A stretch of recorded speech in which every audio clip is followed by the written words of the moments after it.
بسم الله الرحمن الرحيم. النهارده هنعمل بسبوسه بطريقه زي بتاعه المحلات واحسن كمان.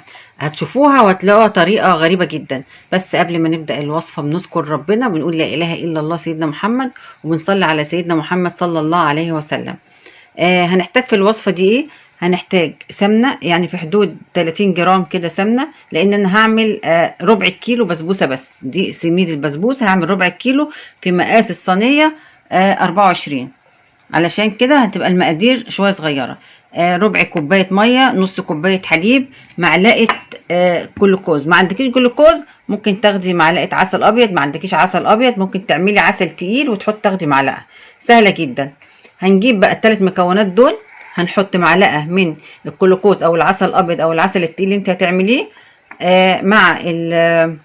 مع نص كوبايه سكر. نسيت اجيبها، هجيب يعني هي معلقه، بصوا، معلقه جلوكوز مع نص كوبايه سكر مع نص كوبايه ميه، ربع كوبايه ميه. هنحطهم على النار لحد ما يتكرملوا. تمام، تعالوا بقى نشوف بقى الطريقه هنعملها ازاي. دلوقتي انا حطيت المكونات اهي على النار. ايه، هخليها بقى هسيبها على النار بقى كده لحد ما تتكرمل. ما تقلبيهاش لحد ما تبتدي تاخد اللون، علشان ما تعملش معاكي حبيبات كده، اسمها ايه، تحبب معاكي يعني. وعلى ما يتكرمل السكر، هدهن الصينيه طبعا بالزبده او السمنه كلها كده.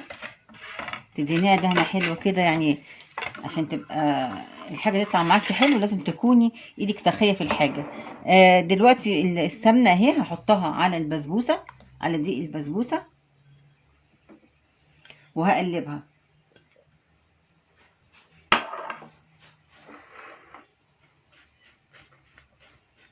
هغلفها كلها بالسمنه او الزبده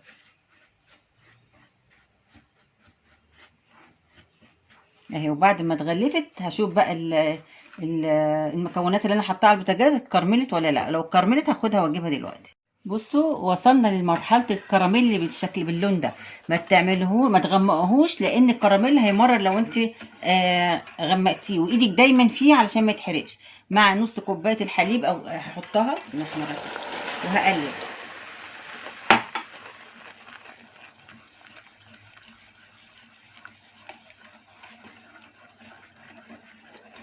هقلب كده اهو كويس قوي. هقلبه كويس اهو. شوفي السكر داب خالص اهو، زي ما انت شايفه كده. الحليب هيعمل معاكي، هيقطع كده خفيف، مالكيش دعوه بيه، مش مشكله. ما تفكريش، ما تبصلوش، كانك مش شايفه حاجه.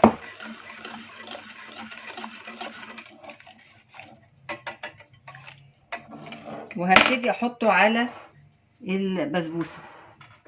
بسم الله الرحمن الرحيم.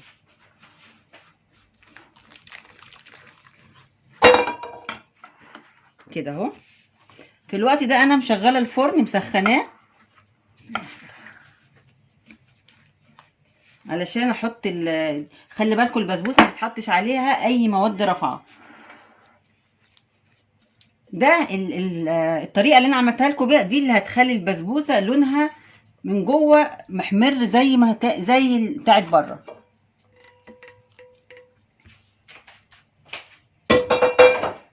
طبعا البسبوسه ما بنقلبهاش كتير. هبتدي بقى احطها في الصينيه.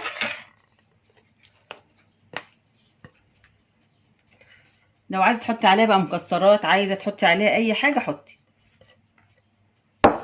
بتحطيها قبل ما تدخليها الفرن اهي كده. وهقلبها كده اهو كده. هتضربيها ضربتين كده بس خفيفه كده وخلاص. وهدخلها الفرن اهو. هو ده كده شكلها. على ما تستوي صينيه البسبوسه، هحط كوبايه الا ربع سكر على كوبايه ميه، عشان احنا عايزين الشربات خفيف. واحط عليها نص معلقه او رشه فانيليا لو انت عايزه. ويعني عارفه، لو حطيتي عليها معلقه زبده هتبقى رائعه لما تيجي تسقي البسبوسه. غير كده كمان الشربات، في ناس بتحط هو سخن، لا، هو الشربات هنا هنحطه بارد. الشربات بارد. بصوا اللون، شايفين الجمال. هحط بقى الزبده السايحه على العسل اهو. وهدلق بقى. بسم الله الرحمن الرحيم. حطيه هيشرب شويه بشويه. بصوا شوفوا بعد ما اتشربت، بصوا شايفين الحروف بتاعتها مقرمشه، شكلها مش مقرمشه، طريه، لكن عامله ازاي زي بتاعه الحلواني بالظبط كده، اللي احنا بنحبها لما نروح له نقول له ادينا من الحر. شايفين حلوه ازاي؟ تعالوا بقى بصوا شوفوا كده من جوه. بسم الله الرحمن الرحيم. انا مقطعاها حتت صغيره مش كبيره. البسبوسه ناعمه جدا وطريه جدا. بصوا من كتر ما هي طريه مش هعرف. بصوا